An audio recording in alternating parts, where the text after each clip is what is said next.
Boy, I tell you what, just a great current state of college football and college athletics kind of day. Uh, because today, God, go away, Twitter message. I know that you're not going to stream on Twitter. Go away. Elon Musk still has not verified my profile picture change from 4 days ago now and counting. So I cannot stream on Twitter. Hopefully, those of you on YouTube still enjoy the show.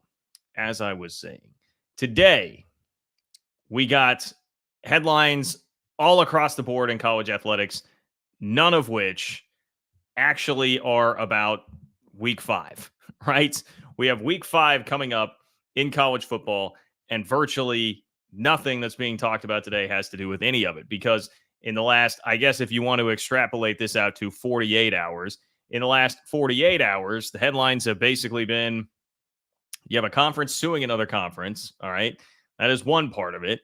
You have a conference realignment decision that we're all waiting on, which would be right now UNLV and I suppose Air Force. And then on top of that, as if UNLV was not the center of the college football world enough already, we're all talking about UNLV's quarterback deciding to go by the way, I'm going to redshirt transfer, and it's all because of a botched NIL deal. Like it is, we. I love this sport so much. It's why I'm here. It's why I'm doing this. It's why I pour as much into it as I do. But we are living in the dumbest college sports timeline. We really are. Like none of this makes sense. None of this is functional. None of this is sustainable. It's crazy, but yet here we are. Welcome in. I promise to not spend too terribly much of the show on this. We're going to talk about the lawsuit happening between the Pac-12 and the Mountain West, with the Pac-12 now suing the Mountain West as they are in the process of potentially killing the Mountain West. Transformation complete from being the victim to now the one that is doing the killing. Okay, congratulations to Oregon State and Washington State on fully accomplishing that 180-degree turn. But I want to talk a lot about the games that are actually coming up. I received some complaints this week. This was particularly related to the newsletter, and that's ofbnews.com, by the way, to sign up for the Open for Business newsletter. If you are a Big 12 fan, please do that. But I received a bit of a complaint like, hey, you're not talking enough about Iowa State right now. And my response was, well, look, there was a ton of interesting things. There were a ton of interesting things that happened last week in the conference. And to be honest, like Iowa State, because they took care of business the way they did against Arkansas State, it just was pretty low on the list of interesting things. And they had a bye week before that. Talked about them a lot when they beat Iowa. Now, I guess the rubber meets the road for Iowa State, but they're playing Houston this week. But I will give the Cyclones a little bit of love here because my question is this all just going to be Utah and Iowa State? Like, what are the odds that somebody actually catches Utah and Iowa State when it comes to the Big 12 championship race? I also think this could be a really big coming out party for UCF this weekend for a number of reasons, not just the fact that they're playing Colorado. And yes, I do think that they could win the game. They're certainly a heavy favorite, but there's a lot more that goes into it besides that. So we'll talk about some more of the games that are going on. We've got K-State, Oklahoma State as well. I find very interesting and could be a Big 12 championship game, elimination game sort of contest. As you guys know, there are plenty of ways to get on the show. Obviously, you can fill up the chat as many of you are doing right now. I appreciate everybody that is there doing that, but you can also submit a super chat if you want to guarantee that your comment makes it on the show tonight. Your question or comment makes it on the show tonight. You could do so by clicking the $ below the chat box.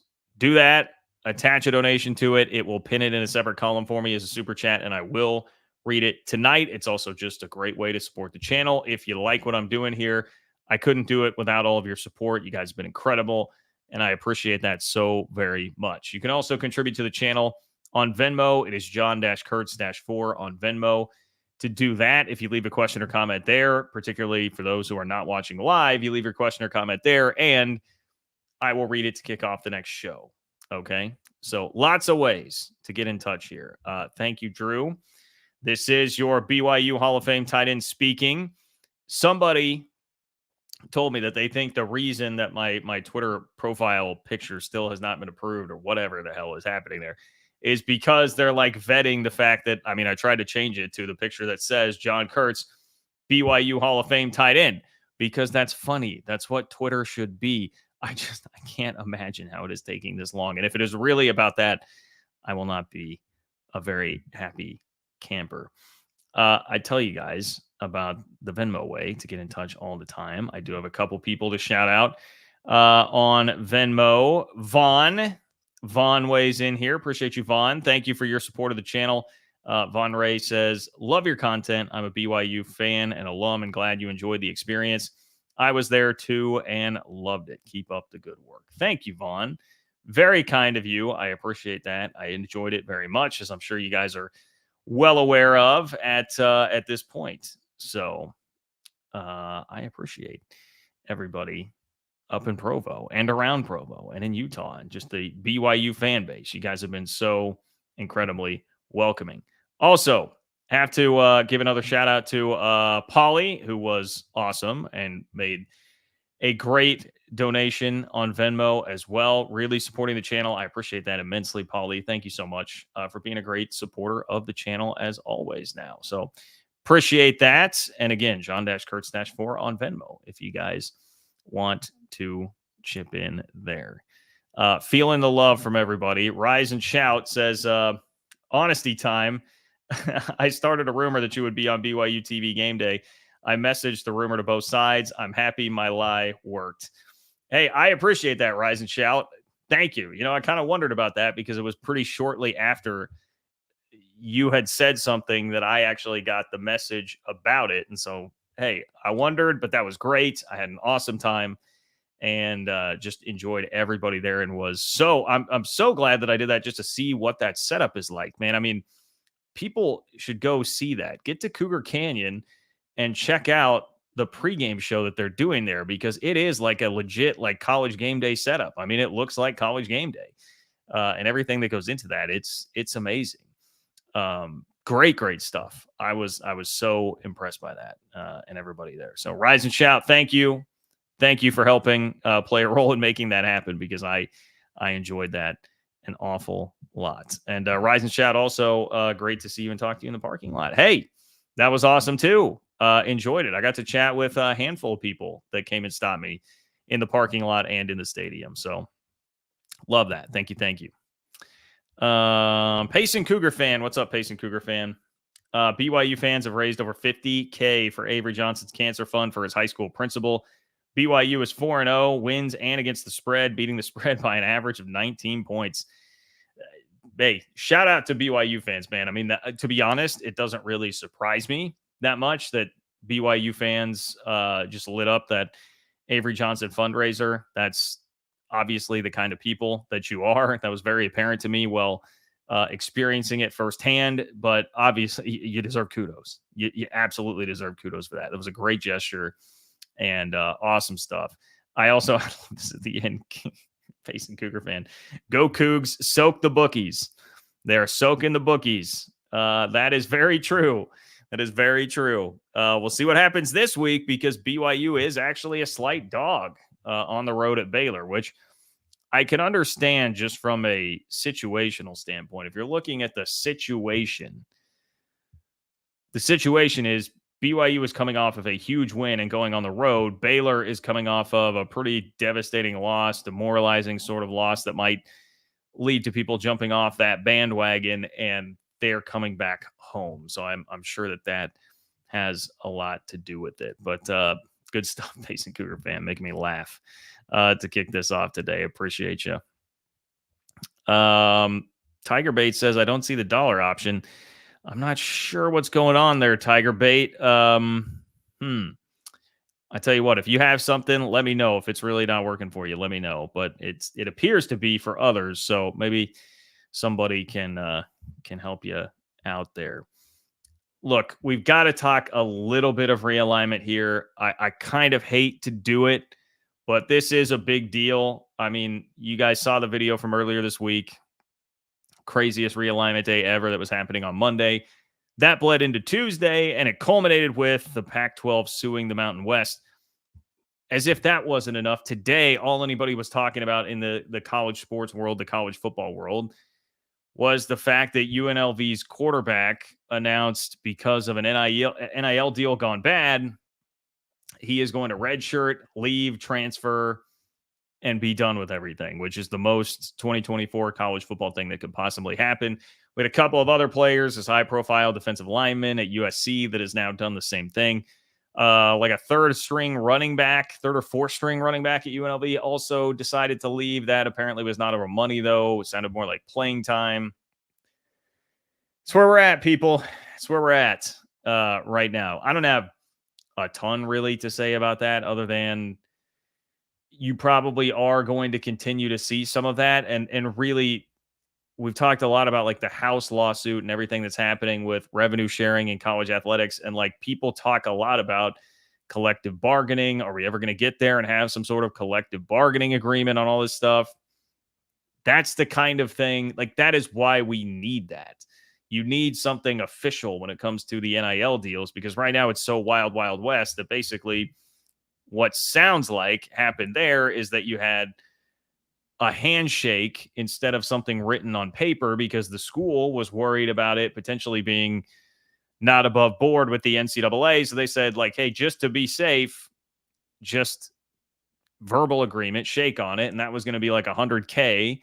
And then the collective didn't actually come through with that. And they were talking about like $3,000 a month, which obviously is quite the disparity in terms of the amount of money that's being paid out there. And that's how you wind up with situations like this. If you could just get a centralized process for all of this to happen and be able to collectively bargain like how things work on all sides of this, you could avoid a lot of this. But alas, here we are. It's just so college football and college sports. And that's why we sit here with the Ross Dellinger story to read to you from. The Pac-12 filed a legal complaint on Tuesday over millions of dollars in penalties that the Mountain West believes it is owed for the acquisitions of 5 Mountain West schools. The Pac-12 describes the penalties as unlawful, unenforceable, and a violation of antitrust law. This is something they signed, by the way. They signed the deal. This seems very familiar, right? This is very much like the ACC. Florida State and Clemson, they signed the grant of rights, but yet now they're coming back around and saying, look, yeah, we know we signed it, but this actually isn't fair because of X, Y, and Z. The Pac-12 is trying to pull off the same thing here. Now, it is important to note they're not trying to get out of exit fees for this school or for the schools that they're adding. It's for the extra fee that was thrown on top of that was called a poaching penalty. So the suit filed Tuesday is related to a poaching penalty that was included in the scheduling agreement that the two conferences entered into last year.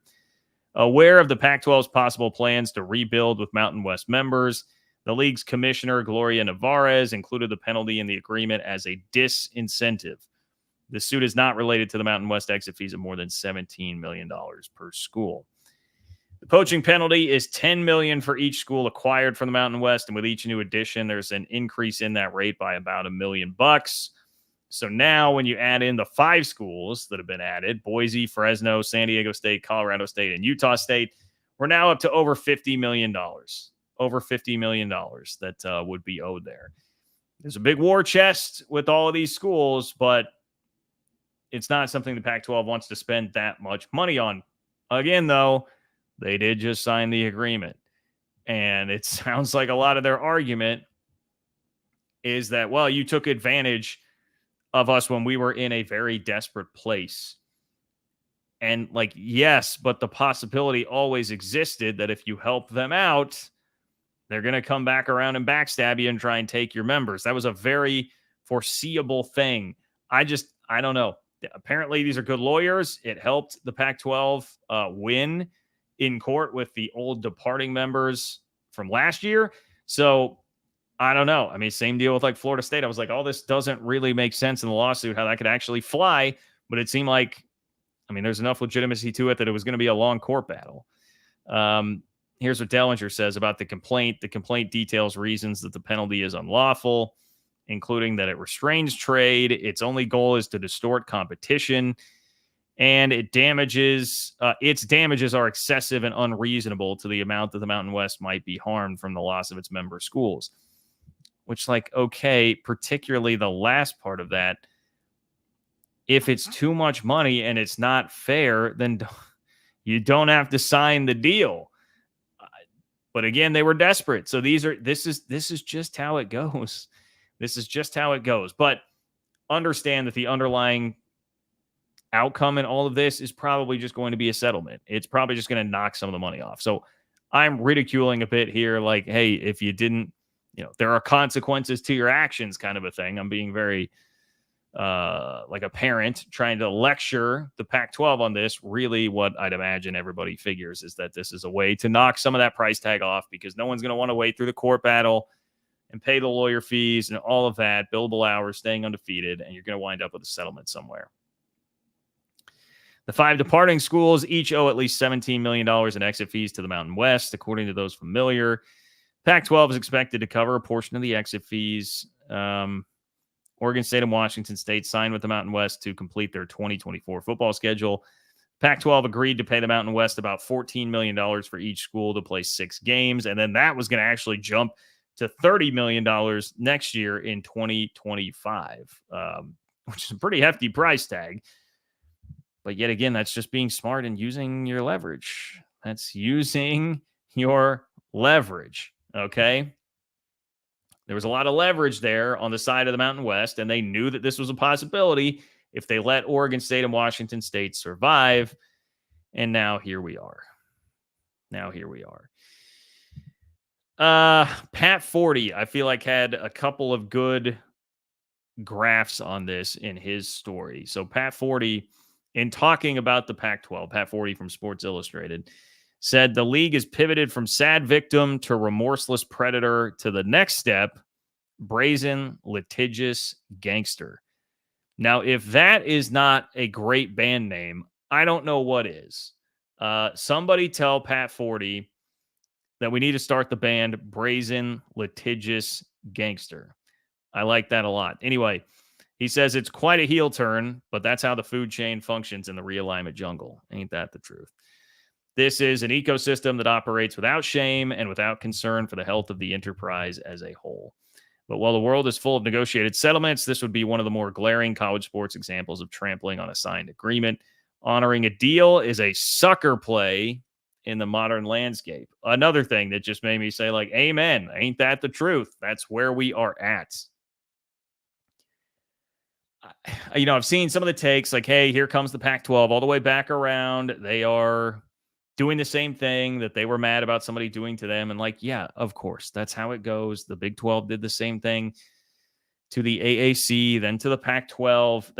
It's how realignment works. And that's why I really liked the way that Pat 40 described this. Like, yeah, it's a heel turn. Yeah, it's jarring and may seem hypocritical, but it's if you want to survive, it's what you have to do. You have no other choice. And yes, nobody is looking out for the concern of the health of the enterprise as a whole.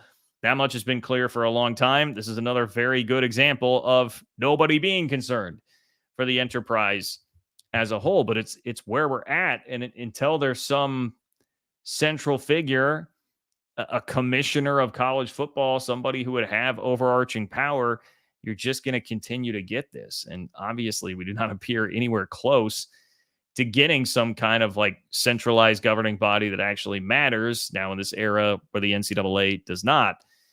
So we're going to be stuck with this, and you're just going to see this over and over again. Somebody gets picked on, they're going to pick on somebody else. It's just the chain of how it works, man. It is how it works. It's passing on the cycle of bullying all the way down from conference to conference. We'll see how it all plays out. Again, I would certainly imagine that this is just going to end in a settlement at some point. There will be some amount of money paid. It just won't be quite the $10 million per school, plus the escalator that the Mountain West is really wanting here. And then keep in mind, again, another part of this is we're still waiting on UNLV and Air Force to make decisions. And if one or both decide to go to the Pac-12, then the conference theoretically dissolves there, and the Mountain West is done anyway. Possibly. So UNLV still remains at the center of all this. Everybody was talking earlier in the week about Memphis being the real linchpin. Now that has changed. It is no longer Memphis. It is UNLV. To a lesser extent, Air Force, but UNLV for sure. Okay. That is, look, you guys, you can certainly click the $ below the chat box to leave a super chat. If you want to talk more about this, we can. I am totally cool with moving on to the actual football at this point, though. But Rise and Shout got dollars to donate because I don't drink anymore. Hey, I hear that, my friend. I've been in the same boat for like 3.5 years, something like that at this point. It does save you some money. It definitely does save you some money. That is very true. Very true. Travis, what's up, Travis? Travis says NCAA death grasp on trying to keep NIL existing has brought us to the current chaos. Need collective bargaining for everyone's sake at this point. Yeah, you're right. I mean, this is another example of like NCAA doesn't do anything for a really long time. Now we wind up with total and complete chaos and things that just are not healthy really for anybody in the sport. I mean, it's like I have a hard time blaming the kid, blaming the school, blaming the collective. And there were people doing all sorts of that. I don't know. There was somebody that people were yelling at for trying to do like PR for UNLV and the whole thing with their quarter. I'm just like, guy, I was kind of disinterested in the whole story, just not as interested as everybody else is. Yes, it's an interesting thing that can happen. I understand the potential ramifications here for moving forward. You know, a lot of people could get the idea to do this. And yes, NIL deals gone bad are something that's probably going to continue to be common if we don't get some sort of collective bargaining. So everybody at the same table agreeing to the same rules, whatever.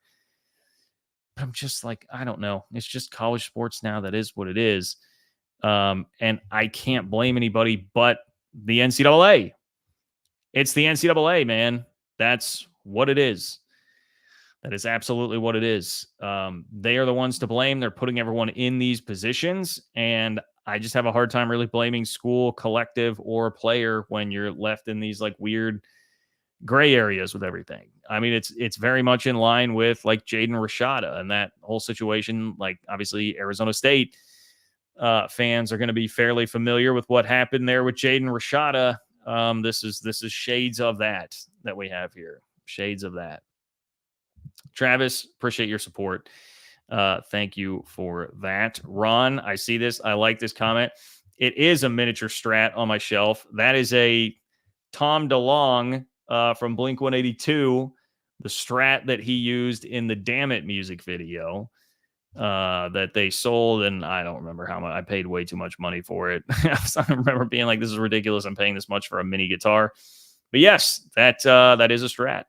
I've got a couple of strats laying around here too that I actually play very poorly. So anyway, Ron, thank you for noticing. Let's talk some football, shall we? Can we talk some football? Like I told you guys, and on this channel, by the way, for those of you that are new to the channel, please make sure and subscribe. If you're a Big 12 fan, subscribe as well to my Open for Business Big 12 newsletter. ofbnews.com to do that, or you can click the link in the description of the video. We are based out of Big 12 country here on this channel, and well, I aim to really cover everything that's going on in the college football world. You are definitely going to get more of a perspective that's going to come at it from a Big 12 and ACC, not always just Power 2 perspective here. But as it relates to the Big 12 and the Big 12 race, I got some pushback on my latest newsletter send that went out, the one that went out on Monday, from somebody saying like, hey, man, why are you not talking about Iowa State? Iowa State 3-0. A lot of people feel like they are in the driver's seat to get to the Big 12 championship game along with Utah. And once again, my answer was, well, playing Arkansas State when there are so many other interesting things happening across the league, like a huge matchup between Utah and Oklahoma State, like both sides of the Colorado-Baylor fiasco or miracle, depending on which side of it you're on, like a thrilling Kansas-West Virginia game. like BYU coming out of nowhere to throttle K-State. It was just too much going on for it to get a lot of ink. But Iowa State deserves a lot of credit. They completely dismantled Arkansas State to back up what they did at Kinnick Stadium in Iowa City. So Utah has gotten all this well-deserved credit as the Big 12 favorite, as they should. They were the preseason pick. I still think they have the most impressive resume. They've been the most impressive so far, especially since they've done this in large part without Cam Rising, who's only played like 3/4 of football this year. But it is time, I agree, to give Iowa State their flowers. Give the Cyclones their flowers for the start that they have had to the season. It's only the second 3-0 start this decade for Iowa State, and the offense obviously racked up a 50-burger on Saturday against Arkansas State. It made some spectacular plays in the second half against Iowa, even though it started very slow. I mentioned it before, but when you come back from 13 down at Iowa, that's like coming back from 25, 26 down almost anywhere else, just because of how dominant that Iowa defense is. But for all that, and with Iowa State having about as much returning production as anybody in the country, a quarterback on the rise in Rocco Becht, who's back under center. They've got lots of talent. You know that John Heacock's defense is always going to be nails, and that appears to be no different this year. Aside from all of that, probably the most important thing to talk about here is Iowa State's schedule. Okay? Iowa State's schedule. They are going to be in this race because their schedule, the next month, is Houston, Baylor, at West Virginia, and UCF. I guess I should say at Houston. They are going to Houston this week, but they're at Houston. They get Baylor at home. They're at West Virginia, and then they host UCF. Now, UCF Iowa State could wind up being a massive game.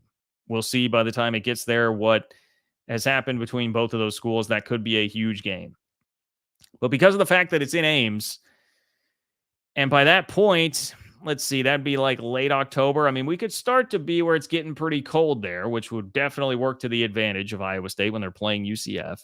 It's just such a tough place to go play in Ames, man. And the three before that are certainly very winnable for Iowa State. And then after that, it's Texas Tech at Kansas, which is going to be a game at Arrowhead, which right now feels like that may well be an Iowa State home game. Like Kansas is doing whatever it can to try and keep those tickets out of the hands of Iowa State fans, but there are going to be a ton of Clone fans there at that game. That's going to neutralize that actually being a road game. And then they've got Cincinnati. They'll finish off with at Utah and K-State. Obviously, that appears to be much tougher right now. But that is as manageable a schedule as you can basically get for Iowa State. So they're going to be around. Like the start combined with what we're seeing from them on the field, combined with what their schedule is, I think it is very fair to expect that Iowa State is definitely going to be around in this title race to the very end. I think the same for Utah, even though their schedule actually is looking like it has a little more oomph to it, some more teeth to it. They've got Arizona, at Arizona State, TCU, and at Houston coming up next. The back half of that should be fine. Arizona coming off of a bye week and at Arizona State, we'll see. We'll see, especially if Cam Rising is still going to be out. Isaac Wilson acquitted himself incredibly well in Stillwater, but obviously I think limits the ceiling of that offense. So, if they're still rolling with that, maybe. Then they've got BYU at Colorado, Iowa State, and at UCF. That appears to have some meat to it as far as the schedule goes. But I think over the next month, you're probably going to see, I would imagine if we're sitting here at the end of October, we're probably still going to be talking about Utah and Iowa State very much so still involved. Very, very much so still involved in that race. So, Clones, you get your flowers, okay? Definitely deserve recognition, but now we've got to go see you do it in conference play. And there is still, I would imagine, maybe Iowa State fans wouldn't want to admit it. It is definitely something that I still remember, particularly also because we hear Iowa State fans talking a bunch about that 2021 team now because all those guys are like NFL Pro Bowlers right now. Brock Purdy, Breece Hall, Charlie Kolar, I mean, there were some great players on that team. Mike Rose was on that team, right? Was Xavier Hutchinson there? And I feel like I'm missing another receiver. Like, there were so many great players on that team, and they lost 6 games. So we've seen Matt Campbell with very talented teams lose a lot of games that he probably shouldn't have. That was my question on Iowa State coming into the year, is it feels like I always describe it as very high floor, somewhat limited ceiling for Matt Campbell as a head coach based on what his track record has been before. And when it's been like the year with a lot of expectations, a lot returning, it can not live up to the hype. Whereas when you think they're going to be bad, like last year, they're going to be much better because he will not let them be bad. So I still do want to see that. That still very much stands. It hasn't changed in 2 weeks since watching them have a bye week and then go clock Arkansas State. But fair point. We should be talking about them. We absolutely should be talking about them. There is plenty of reason for Iowa State fans to be optimistic about a shot at the playoff, a shot at the Big 12 championship, and most importantly, Iowa State fans, a shot at a 10-win season. Get that monkey off your back. Get those damn K-State Twitter folks off your back with the number 10. Okay? It's within reach. It's within reach with that schedule right now. And on the heels of that conversation about Iowa State and Utah and the Big 12 title race, I would like to point out that's why this K-State Oklahoma State game looks very, very important, actually. If you lose that game, which somebody will, you will be 0-2 in Big 12 play, and you're probably going to be looking up at Iowa State and Utah for a while. You know that. You'll also be taking a loss to a team that you would expect to be one of the contenders. Probably so. I know that there are lots of holes to poke in the resume so far of K-State and Oklahoma State. K-State almost loses at Tulane. Oklahoma State almost loses to Arkansas. Oklahoma State does lose at home to a true freshman quarterback, and really they get throttled pretty good. I don't care what the final score says. They got throttled pretty good. K-State got throttled very, very much so on the scoreboard and in what actually happened there on the field. So, but I would imagine you're still going to feel like whoever wins the game still is a contender in the league race. One school will be able to say, hey, it's fine. We get right game. We're back. We're fine. We're going to be in this thing. Another is going to feel a lot of pressure. They wouldn't be technically mathematically eliminated. I wouldn't even say they'd be outright eliminated right now. It is probably an overreaction to say that they would be, but it's going to start getting tougher. And especially if you are Oklahoma State, because when you talk about tiebreakers, if you lose that game to K-State, now all of a sudden, both K-State and Utah are going to have a tiebreaker on you. So if it does turn out that you're competing with them for a Big 12 championship game spot later in the year, that will make your job more difficult. And they might be Oklahoma State, even if they do lose on Saturday, because it was just last year, remember, that Mike Gundy turned things around after a very rough start. I would point out, though, that he did that by picking up a win in week 2 over K-State, week 2 of Big 12 play. They got a big win at home on a Friday night against K-State. They made K-State look pretty awful. And that was the genesis that flipped the switch and turned it on. After they had lost by 26 at home to South Alabama, and after they had lost at home to Iowa State. So they not feeling great. They were not feeling great at that point in time. Maybe that game was in Ames. Was that actually in Ames? They lost to Iowa State after the South Alabama game and had started 2-2. So this would be falling further behind the 8 ball than you were last year if you are Oklahoma State and you lose this game. It also just feels like the loser is going to get jumbled up in that mess that is really like 7 through 12 in the conference. I mean, it's pretty tough. If we're still including K-State and Oklahoma State kind of in the top 6 as contenders right now, and then you're talking about UCF, Iowa State, BYU, Utah. Who am I missing? Everybody there. I might be missing somebody. I feel like that's probably about it. You're starting to get back into that pack. Like, where do you fit in with like Arizona? Where do you fit in with Colorado? Where do you fit in with West Virginia, Texas Tech? It just feels like a big jumbled mess all of a sudden instead of being able to actually create a little bit of separation, which is where everybody thought you would be this year in that top 3 group of the Big 12. So there's a lot on the line for sure. There's a lot on the line. The beauty of the system this year with the playoff and with such a wide open conference is I don't think we can officially say that is an elimination game and you could still build that storyline into the rest of the year when you're playing games. But it will be really, really important. Beyond that, we talk about like just the actual logistics here of what it means in the Big 12 conference title race. But what about just the psyche of your team?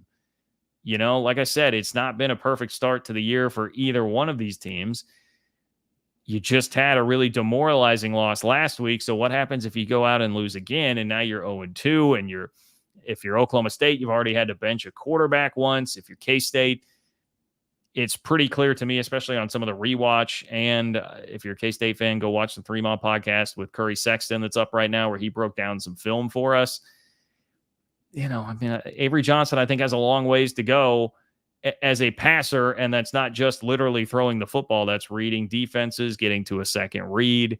I think that is a lot of the issue that's happening right now. And if you're seeing that and then you're seeing an 0-2 start, it would be pretty easy to start getting really down on where this thing is going the rest of the year. So can you actually build your confidence back up if you are Chris Kleiman or Mike Gundy and your team does lose this game?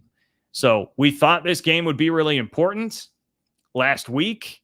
That conversation was, at least among myself and some others in like K-State circles, like, hey, College game day is going to be at Georgia, Alabama. We know that. But can you get big noon kickoff? Because Fox might just decide to go to a game like that if it is that big and if it's going to be on their network.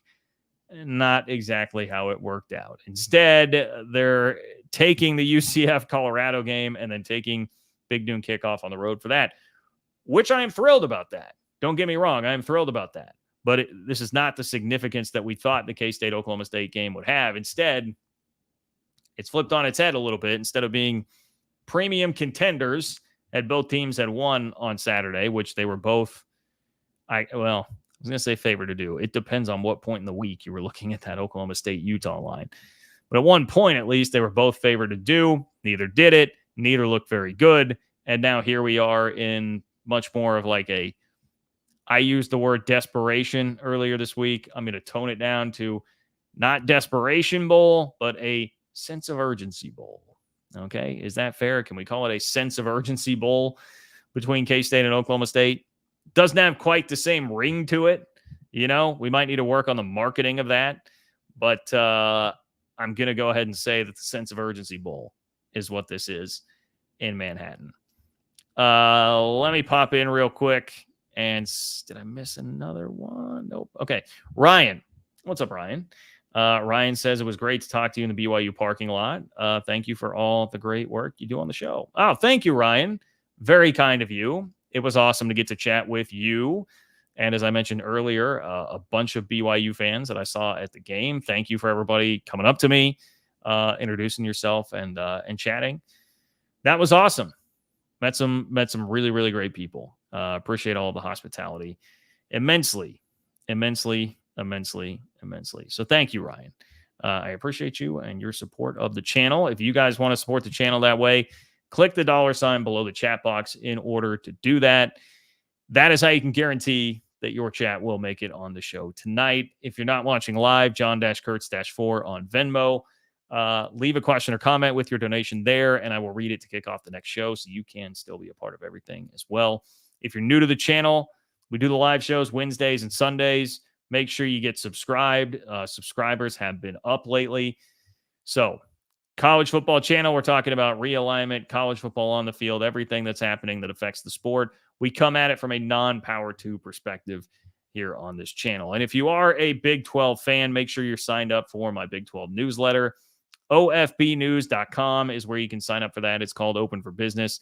So OFBnews.com is how to get subscribed to that. I just sent out today. I gave you a bonus send this week. You're going to get 3. But the one that I sent out today was my Big 12 power rankings, which I can read to you real quick as I'm now thinking about that out loud. Why not go ahead and just read that to you? Oh, I'm also seeing that. I see Tiger Bait left a comment on Venmo as well, so I will work that in 1 second. All right, my Big 12 power rankings. Here you go. I should make you subscribe to the newsletter for this, but I will tell you right now anyway because I'm feeling generous. But you should still subscribe. ofbnews.com. Number 16, Houston. And as I say this is not a power rating, which would be who do I think would win on a neutral field? Like who is the best team? This is a power ranking where I'm doing it basically as a meritocracy. The majority of the ranking is about what you have accomplished this year, what your resume says. And I had to do that before I revealed number 15, because after Houston, number 15 is Kansas. I got to go Kansas. The best win is Lindenwood, man. I mean, it's just that resume. Houston has a blowout win. They've also been blown out a couple of times and not looked very good. So I'm putting them last. I'm going TCU 14 in terms of resume. Really souring on TCU after coughing up the UCF game and then whatever the hell that was on Saturday against SMU. I mean, a comedy of errors, giving up all sorts of non-offensive touchdowns, turning it over all over the place. Your coach gets kicked out of the game. TCU, pull it together, man. Baylor, I'm going 13. Crushing loss. Would have been potentially up at number 7, if not giving up the Hail Mary against Colorado. Again, remember, I'm doing mine as more a meritocracy. If you're going more the Josh Pate philosophy of a power rating, the Hail Mary wouldn't really change much of anything at all for you. It does the way that I am doing these. Arizona, number 12. West Virginia, number 11. Cincinnati moving into the top 10 at number 10. Some upward mobility there if they can win at Tech this weekend. Arizona State, number 9. Texas Tech, number 8. Colorado at 7. They do have I wouldn't call it a total blowout win at Colorado State, but they definitely handled them. Beat North Dakota State at home. Got the thrilling win over Baylor. It's at least, wins over teams with a pulse. They've got 3 of them. I'll give them the edge. K-State at 6. Oklahoma State at 5. For the simple reason of yes, Oklahoma State did get controlled by Utah. It wasn't quite the throttling that K-State took, though. UCF at 4, BYU at 3. I would flip-flop those if I were doing this as a power rating, but this is a ranking again. So because of BYU's win over K-State, I'm going to say that they would deserve the 3 spot there, and then you guys know the top 2. Iowa State at 2 and Utah at number 1. So there's your Big 12 power rankings. All right, Tiger Bait. Tiger Bait weighs in on Venmo. John-Kurtz-4 on Venmo. Appreciate you, Tiger Bait. Tiger Bait just says, love your show, SEC fan. Hey, look at that. Power to, and the rest of college football can still get along. We can all get along. This may not be a Power 2 centric show, but we welcome all Power 2 fans here. So, Steven, thank you. I say Steven. His name pops up as Steven. Sorry about that. Tiger Bait. Thank you for being here. Love that. Love that support. Same from Houston Cougars, Germany. What's up? Houston Cougars, Germany says, Service Johann, greetings from Northern Bavaria. Hey, like that. Great show, great content, great Big 12. I am an educated man, but I have never understood Confederate East Conference trolls. What do they want? Oh boy, is that SEC? Is that SEC? Did we have SEC trolling going on here? We have SEC trolling? Maybe not today. I know it's happened before, but yeah, look, we're kumbayaing right now because of Tiger Bait. So I definitely appreciate that. Yeah, why would they do it? I guess just to make yourself feel better. I did see somebody the other day, Houston Cougars, Germany, describe that the current landscape that we're in college football has really produced an environment where what is almost more satisfying for schools than winning a game, like against their rival, is to be able to just say, we are above you in the hierarchy of conference realignment. Like we are a more coveted brand. And there is a lot of truth to that. Like, that's how people put down their rivals these days, or schools they don't like. It's, well, you guys are small time, right? Poverty school, things like that. You see that a lot. And it's because of, well, look, we are wanted. We are sought after in the realignment game. You are not. And it's kind of a sad state of affairs that, like, that's what matters more in a lot of cases to people than the results of the actual games on the field. I'm also not unself aware enough to not realize that that provides a lot of like the content and community that's been built here. Like, it's all around conference realignment and everything that happens with that. Like, I get it. I am self aware enough to realize that, but it's very stupid. It is very stupid. So I'm sure there's some of that, Houston Cougars, Germany. But look, thank you for being here. Thank you for being a rock solid supporter as always. We'll make it through. We'll make it through. Trolls or not, we'll be okay. I promise you. All right. I see a couple other super chats. I will get to those in just a moment. I want to take some time to talk about this UCF Colorado game coming up on Saturday, not just because I think it could be a very fun game, but how about a coming out party for UCF? And maybe more specifically than that, just RJ Harvey on a national stage. UCF, I mean, a part of the problem for me, I was hearing from UCF fans a couple of weeks ago, like, hey, man, been a little more love for UCF. Kind of the same thing I just described with Iowa State. And I said, hey, I mean, the rushing attack is great. It was number one in the country through 2 weeks, but the opponents were New Hampshire and Sam Houston. I got to see it against something more substantial, great as it may be, before I really start to hype it up too much. And then they're down 28-7 at TCU. And I'm thinking, I don't know, man. We come back and win. That deserves some ink. That deserves a lot of credit. You've got that. Now we're wondering a bit about TCU. So here's an opportunity to go prove it to the entire nation. You're going to play Colorado on Fox. Big noon kickoff is going to be there. College game day, I know, is still, that's going to be the preferred outlet for most, but you're going to get a decent audience on big noon kickoff and have a chance to spotlight what's going on at the Bounce House, Orlando, the atmosphere, the environment there. That will be great. It's a great commercial for the program. You'll get some pub, I'm sure, with stories on the actual broadcast. There will be benefits that come from that, even if you are up against College game day, which is going to be game of the year mode for Alabama and Georgia, right? That's a tough draw on the other side, but it certainly is better than not getting it. That's awesome.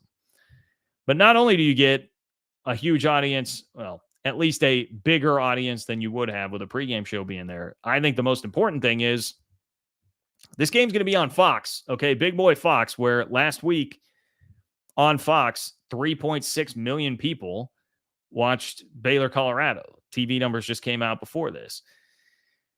So you've got 3+ million people probably that are going to watch this, because not only is it on Fox and it's Colorado and people tune in to watch that, but also the best game in that window, like your biggest competition theoretically, is Notre Dame Louisville, a top 20 matchup. That's on Peacock. It's on Peacock. So people are you're just not going to lose as much of the viewership there. Even myself, as much as I love college football, and Notre Dame Louisville would be a good game to watch. Now, I will be in Manhattan probably finishing up at that point my coverage of K-State, Oklahoma State. But if I were just sitting on the couch watching games, like, I would want to watch it. I don't know. I'm like 50-50 as to whether or not I would buy like a month of Peacock just to watch a Notre Dame Louisville game. And that's me. Like, not only am I a huge college football fan, but I'm doing this to where, like, it's a part of my living, right? I'm thinking about that. So what a lot of people are going to do. They're not going to make the switch. And they'll say, well, hey, I want to watch Coach Prime. That's interesting to me. I'll flip it over there. So the other day, Sunday, when I talked about, hey, Colorado can benefit the league in ways other people can't. They can work the system for you instead of against you, like it typically is, because people will watch Colorado and Coach Prime, the brand, even though that school is not what the program is wins and losses wise. It's not something that people would really care much to watch. Make it work for you in this way. How about it be a great way to get a ton of eyeballs on UCF? Nothing against Colorado. They've got all the eyeballs they need. If they win and they keep winning, the eyeballs will take care of themselves. They're going to take care of themselves even if they lose. UCF is not in that same kind of boat. They're not in that same kind of mode. This could be wildly beneficial for UCF, that they're going to get the Colorado bump, the Colorado audience, combined with Big Noon Kickoff, building a little bit of extra hype for this. Could be huge. And I would anticipate that UCF, by the way, is going to go play well. I would definitely anticipate that. It could be a really fun game, too, which was a part of the appeal of the Baylor game and what drove that number up so high. It was just a pretty damn good game, and it was fun. Like Shedeur, yes, he got sacked a million times, 8, I believe, to be exact. But he was having to make plays on the run, which is fun. Like you watch him getting out of the pocket, making crazy plays in scramble mode. That's fun. That's an aesthetically appealing style of football. Travis Hunter doing his thing is a very aesthetically pleasing style of football. Now, UCF is not going to be throwing it all over the yard, but they're going to be running it all over the yard with one of the most fun players in the country. And I would argue that RJ Harvey is one of the most underrated players in the country, and two, just one of the best players in the country that not enough people know about. I don't feel like enough people know about RJ Harvey. Even within the Big 12, he was overshadowed coming into the year. But the spotlight is his, man. Ollie Gordon has gone 3 straight weeks without hitting 50 yards rushing in a game. Like, the spotlight is RJ Harvey's. He's 4th in the country in rushing yards per game. It's almost $150 that he's picking up every single week on the ground. And he wasn't even playing the entire game. Those first 2 were such blowouts that he wasn't playing like an entire football game. Dude is a rock star. It's time for a coming out party for him. It's time for a coming out party for UCF. Announce yourself on the scene. The TCU game may actually have still meant more, even if we have questions about the Horned Frogs, but because it was a road game and this gritty comeback after a really bad start where you're down by 3 touchdowns. But this could be much more important. It would be much more important if you get the win, just in terms of announcing yourself to the nation, because you will have a wider audience. More people will be paying attention here. More people paying attention. And if nothing else, UCF, if nothing else, you've got to go do it to show up DJ Khaled, okay? DJ Khaled is going to be performing at Big Noon Saturday, but don't let that fool you, because just 6 days ago, we saw this on Twitter, okay? This is DJ Khaled. Let's go. DJ Khaled repping. Let's go golfing. Think it's a game? Win with us. We call this the Shedeur. The Shedeur. Let's go. Let's go golfing. Think it's a game? Win with us or watch us win. The Shedeur. We call it the Shedeur. UCF, you got to put a stop to that. You got to put a stop to that. You cannot let DJ Khaled win. Do not let DJ Khaled win running around flashing the Shedeur up there in your face. Okay? That's my message to you. I would put that up on the bulletin board in the locker room. And that could be a part of this too. Not only is it a coming out party to the nation, but it's a coming out party to DJ Khaled too. Get him doing the RJ Harvey, not just the Shedeur. Okay. Rise and shout. Rise and shout. Thank you for sharing the Big 12 power rankings. I would also flip UCF BYU. Go into the game in October. Thank you for everything. Have a great rest of your week. Hey, thank you, Rise and Shout. Very generous support of the channel tonight. I appreciate that a ton. And yes, back to that discussion. I had, based on meritocracy, what your resume says, I give BYU the nod at 3rd in Big 12 power rankings right now. But if they were power ratings, I would flip-flop them and have UCF just ahead of BYU there. Interestingly enough, on that front, I mean, UCF is a real darling of most models that are out there. Like, most of the computers really, really like UCF. So I don't know how much stock you put in that. That's a personal choice, how much you're going to put into that. I tend to put a decent amount into that, and that does help push my opinion forward in that, right? Again, it was hard for me to tell based on the level of competition what I was seeing, and now I'm like, I don't know, TCU may just be a 5-7 team again. But the computers give me a bit more confidence in that opinion on UCF. Papa Bravo. What's up, Papa Bravo? Papa Bravo says, hey, JK, great takes on realignment. Thank you, my friend. What's your take on the Matthew Sluka sitch at UNLV? How long before other players decide to sit out over NIL issues? Is this just the tip of the iceberg? Yeah, mentioned this a little bit earlier, but I'm happy to repeat here.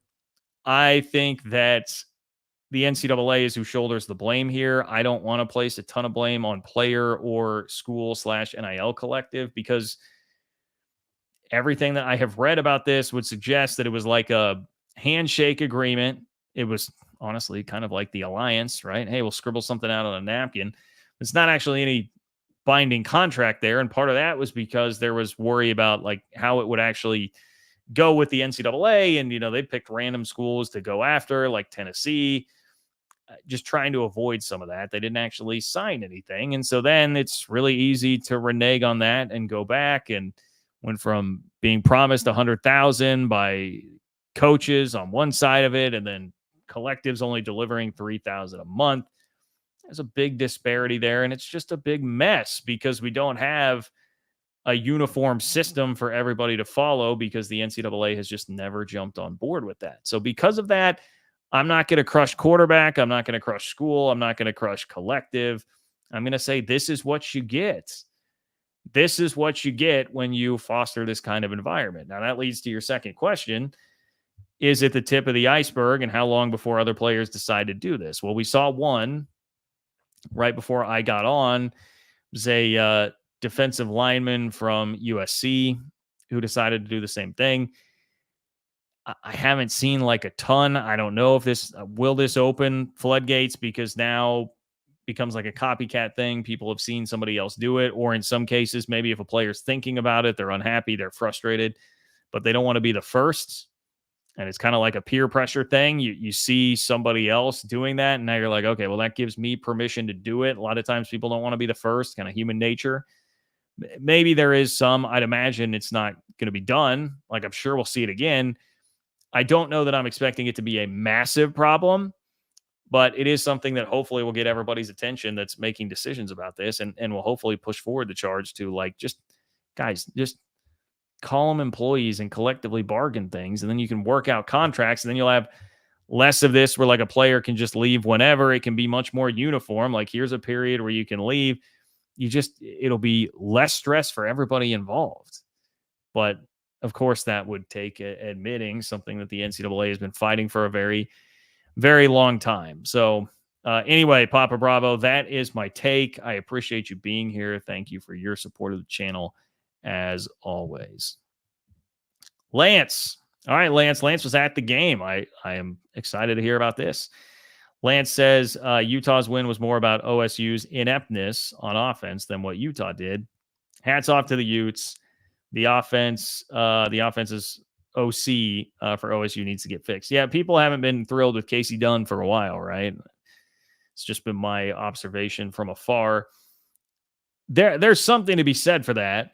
I do think Utah's defense is still very, very, very good, and that is a huge part of it. But I'm not going to dispute that Oklahoma State's offense has major problems. And I know the quarterback got benched, so like a lot of people will gravitate toward that, but forget the quarterback. What's going on with Ollie Gordon in that running game? Like, they are, what was the stat Cole read to me earlier? My podcast co-host, Cole Manbeck. There was one stat, I can't remember if it was success rates, but Oklahoma State was dead last in the country in a major rushing statistic. Dead last among, I guess it was the worst Power 4 school. Worst Power 4 school. That should not be happening. You have an incredibly experienced offensive line back that is very deep, and you've got the Doak Walker Award winner at running back. And Mike Gundy can sit there and tell me, well, they're putting an extra man in the box. Did teams not do that last year? It's not like the passing attack was more dynamic last year that would scare everybody off. Doesn't make any sense to me. That's a massive problem. So when you are one-dimensional, Alan Bowman is a quarterback that, if you have a great running game, he can be a nice facilitator, but he's not a guy that's going to be able to go out and win you games against good teams. And that's the problem that Oklahoma State ran into there. So how much of that do you want to assign the blame to the offensive coordinator versus just personnel that you have, deciding to go with Alan Bowman again this year? All conversations that are probably fair to be had right now. But I mean, you are correct. Oklahoma State's offense has definitely been inept. It's been a huge problem. Huge problem. Do I still have my graph left up? It's not Oklahoma State. I was looking at Parker's graphs, and I mean, you pull up Oklahoma State's numbers here by success rate, and it's like, I mean, the offense, just overall rushing success rate for the offense, they're 125th in the country. 125th. The offense overall is 91st. That's because the passing game's actually not been that bad at 41st. They're almost top 40 in the country. But 125th in offensive success rate rushing the football. That is not something that Oklahoma State can survive with long term. So, yeah, if that doesn't get figured out, Pokes are going to be in trouble. Pokes are going to be in real trouble. Okay, everybody. Fun chat tonight. I think I'm going to shut it down with that. I appreciate all of your support. Please like the video. If you're new to the channel, make sure that you get subscribed to the channel as well. If you want to be a part of things moving forward, John-Kurtz-4 on Venmo. If you leave a question or comment there, I will kick off the next show with it. And please, if you're a Big 12 fan, subscribe to the Open for Business newsletter at ofbnews.com. Just sent out power rankings earlier today. And I will continue to, you'll have another newsletter sent in your inbox by Friday morning, getting you set for the weekend of Big 12 football. So if you want no SEC or Big 10 bias with your college football news, ofbnews.com is the way to do that with the Open for Business newsletter. I appreciate all of you so much. Thank you for being here. Let's, we got a couple buzzer beaters. Houston Cougars, Germany. What's up, Houston Cougars, Germany? Why does the state of Texas not fall into the Gulf of Mexico? Answer in the chat. What am I missing here? What am I missing? Houston Cougars, Germany.